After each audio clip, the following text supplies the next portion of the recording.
Alors, je suis coordinatrice d'ULIS, c'est-à-dire d'unité localisée pour l'inclusion scolaire en lycée.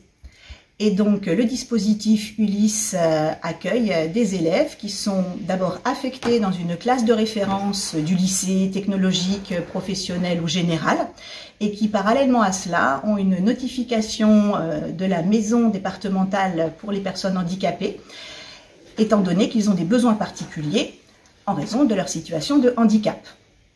Les jeunes que nous accueillons peuvent présenter des troubles des fonctions cognitives, des troubles spécifiques du langage et des apprentissages, des troubles du spectre autistique, des troubles de la conduite ou aussi des troubles des fonctions motrices.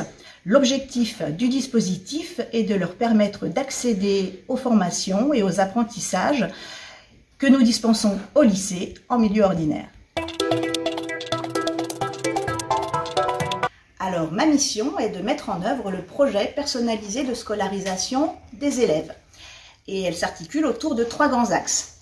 Le premier axe, c'est une mission d'enseignement adapté, donc dispensé ici à l'ULIS pendant des heures d'études des élèves. Donc il s'agit de manière personnalisée de répondre à des besoins méthodologiques, à un soutien disciplinaire et puis également à apprendre à utiliser et même à construire des outils pour faciliter l'accès aux apprentissages, à la mémorisation, la concentration, la communication, toujours avec pour but l'autonomisation. Ma deuxième mission est une mission de coordination du dispositif.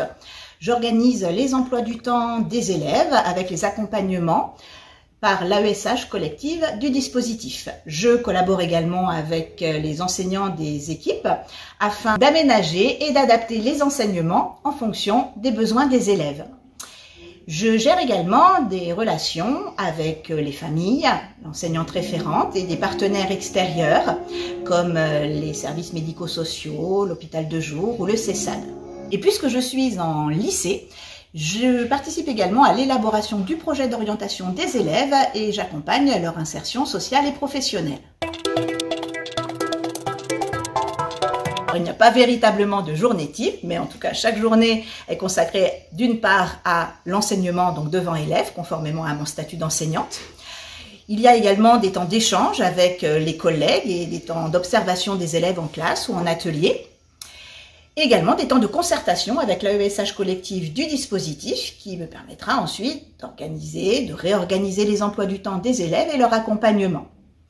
Ça, ce sont les incompressibles. À cela vient s'ajouter la relation avec les partenaires extérieurs et également des réunions comme des conseils de classe ou des équipes de suivi de scolarisation. Et puis, pour les élèves de la section d'enseignement professionnel, je recherche des stages pour leur période de formation en milieu professionnel. Je recherche des entreprises pour qu'ils puissent réaliser leur période de formation en milieu professionnel et j'assure également leur suivi de stage. Alors, je crois d'abord qu'il faut être véritablement convaincu de la nécessité d'une école inclusive et qu'il faut avoir des capacités d'adaptation vraiment permanentes, ce qui nécessite des qualités d'organisation, être assez réactif et puis avoir des qualités relationnelles. Alors justement, ce qui me plaît, c'est cette adaptation de tout instant, cette recherche constante de solutions pédagogiques. Ça évite la monotonie, ça permet de se remettre en cause constamment. Et puis j'apprécie la relation privilégiée que je peux avoir avec les élèves que j'accompagne. Ça n'est pas toujours facile, mais c'est très enrichissant de les accompagner, de les voir évoluer, prendre confiance en eux et cheminer doucement vers l'autonomie. Alors pour être coordinatrice d'ULIS, il faut être enseignante et avoir obtenu le KPI, donc le certificat d'aptitude professionnelle aux pratiques de l'école inclusive.